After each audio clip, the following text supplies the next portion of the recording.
Bana, kesi ya Chiku pamoja na Mwamini imekuwa nzito sana na Mzee Kikala ndo amekuwa jaji wa kuitatua kesi hiyo.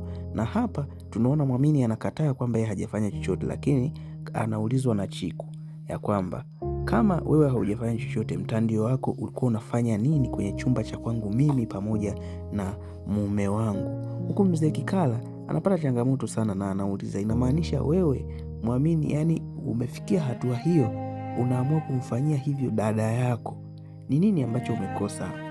Lakini kwa upande wa Kobisi, na yeye pamoja na mke wake Shida, changamoto haijaisha. Kobisi anaogopa kulala na mke wake kwa sababu anahisi mke wake atakuwa ana kipindupindu, kwa sababu ukizingatia kwanza Shida ana mimba. Kwa hiyo kuna saa ambapo Shida alikuwa anatapika, na baada ya Kobisi kuona akajua kabisa hiyo ni moja kwa moja kipindupindu.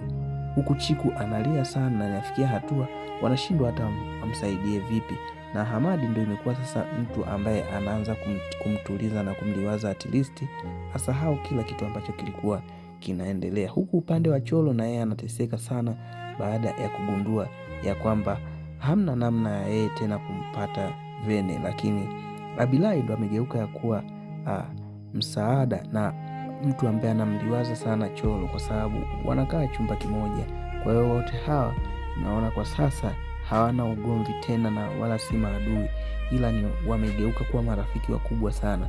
Kitu kile ambacho kilikuwa kinatokea kati ya Vene pamoja na Cholo, basi Abilai alikuwa anaonekana akiwa anaumizwa sana, na hapa leo amemwambia Cholo ya kwamba sikuwaza wala sikutarajia kwamba kitu hichi kinakuumiza kiasi hichi.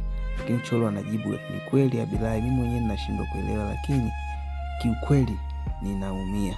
Huku upande wa Siwa ameshindwa kuvumilia, akawa anataka aende akamchukue mwanae, akiwa amesahau ya kwamba huyu mwanae Mashavu tayari ameshaolewa, ni mke halali wa ndoa wa Awadhi.